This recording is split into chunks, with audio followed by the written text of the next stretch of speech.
This is John Bunn. He spent 27 years wrongfully convicted of murder. I'm an innocent man, Your Honor, and I have always been an innocent man. While living in Brooklyn, New York, Bunn was only 14 years old when he was arrested by NYPD detective Louis Scarcella. Bunn later spent 16 years behind bars and then 11 years out on parole, where he still fought to prove his innocence. Then finally, his conviction was overturned based on the wrongdoing of Detective Scarcella and the fact that there wasn't even probable cause to arrest Bunn in the first place. I want y'all to know that y'all convicted and had a wrong man in prison. And after 27 years of fighting to clear his name, he is finally exonerated. I want to say thank you, Your Honor, because in 27 years, I've been fighting for my life. But before he leaves the courtroom, he has a moment with the judge. Bunn later filed a lawsuit against the city of New York and Detective Scarcella. This is David Ranta. He spent 22 years behind bars for a murder he did not commit. In Brooklyn, New York, Ranta was arrested by Detective Louis Scarcella. Yes, this is another wrongful conviction that's connected to Scarcella. Ranta was put in a police lineup run by Scarcella and was identified as the shooter. But decades later, reportedly, the key witness revealed that the detective had provided him with a description of whom to pick in the lineup. There was no physical evidence linking Ranta to the killing, and the evidence presented to the jury was allegedly fabricated. Ranta was then convicted and sentenced to 37.5 years to life in prison. But after spending over 2 decades in prison, the former witnesses admitted that they were pressured into testifying against Ranta. And now, this is the moment his conviction gets thrown out. Mr. Ranta, to say that I'm sorry for what you have endured would be an understatement and grossly inadequate, but I say it to you anyway. The defendant's motion to vacate the judgment of conviction is granted.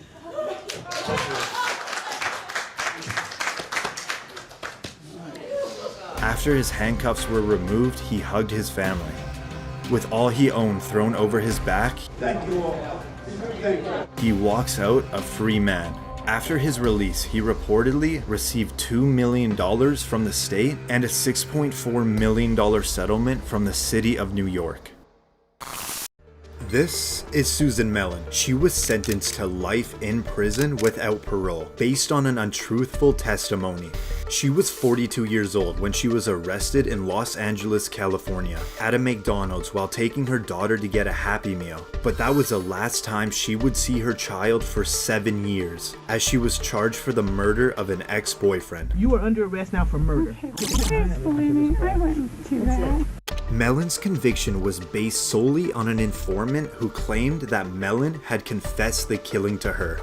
She was in prison for a total of 17 years, until the informant was proven to be a pathological liar and an unreliable witness. And now, this is the moment that Mellon's case is finally overturned. The judgment is vacated, the conviction is overturned, and as to Ms. Mellon, the case is dismissed. From tears in one moment to jumping in joy the next. When released, Mellon took her daughter to McDonald's to deliver that long-awaited Happy Meal. The state of California awarded Mellon $597,000 in compensation, and reportedly, the Los Angeles City Council agreed to pay $12 million to Susan Mellon. This is Luis Vargas. He was sentenced to 55 years to life for crimes he did not commit. Vargas was 29, living in Los Angeles, California, when he was charged with 3 sexual assaults. Based on the similar descriptions of these crimes, police concluded that it was the same person that committed all 3 attacks. Vargas was later convicted on all counts, and he spent a total of 16 years in prison until the California Innocence Project tested DNA on the remaining physical evidence and clothing from one of the victims, and it was not a match, proving that Vargas did not commit these crimes. He is in fact innocent because the evidence will show that undermines the prosecution's case. Vargas sat silently when he was exonerated from all crimes. Vargas only had one simple wish from his mother for when he would become a free man. Please buy me a big hamburger and we eat it together. Reportedly, after Vargas was exonerated, he received $886,000 in state compensation.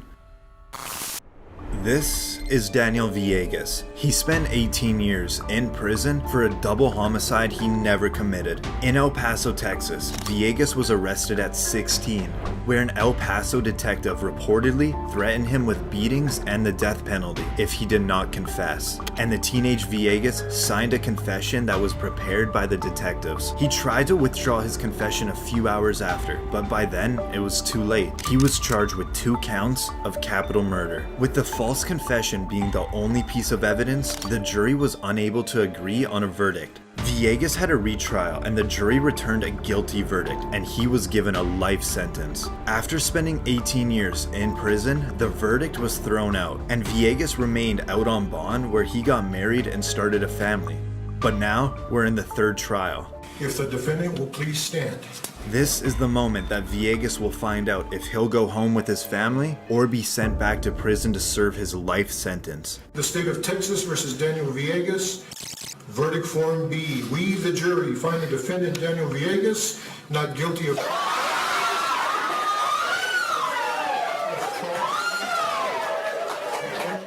Villegas is now a free man. You are no longer under any conditions. You are free to leave. Thank you. Reportedly, Villegas has filed a lawsuit against the city of El Paso. This is Ricky Jackson. He spent over 39 years in prison for a murder he did not commit. Jackson was arrested at 18 years old, living in Cleveland, Ohio. The main witness in the case was a 12-year-old kid named Eddie Vernon, who in fact didn't see anything. And he said the police did pressure him into testifying against Jackson, which then later led to his conviction. Jackson initially was sentenced to die in the electric chair. But after spending 2 years on death row, his death sentence was reduced to life in prison. Nearly 4 decades later, the now 52-year-old Eddie Vernon came forward with the truth, stating that he never saw the murder happen. Charges against Jackson were then dropped, and after being wrongfully imprisoned for 39 years, this is the moment that Jackson hears that he is free to go. Mr. Jackson, you're going to be free to go. Life is filled with small victories, and this is a big one. I wish you good luck. Thank you. All right. Jackson is now outside for the first time as a free man.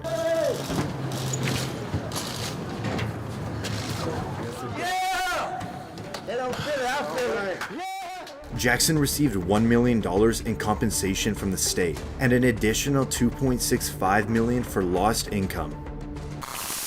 This is Kirsten Lobato. She served 16 years in prison for a murder she did not commit. At 18 years old, she was charged with the brutal murder of a homeless man in Las Vegas. She was first convicted of first-degree murder, but on a retrial, she was convicted on the lesser charges of voluntary manslaughter and sentenced to 13 to 45 years. And after spending 16 years behind bars, a new hearing was presented with evidence that confirmed the actual day of the victim's death was when Lobato was 3 hours away with her family, proving that Lobato could not have possibly committed these crimes. This is Lobato outside for the first time as a free woman. I feel overwhelmed, I feel excited, I feel grateful, I'm so happy. Lobato has filed a lawsuit against the Las Vegas Police Department and her compensation claim is ongoing. So where to now? Okay, well we got more people coming too.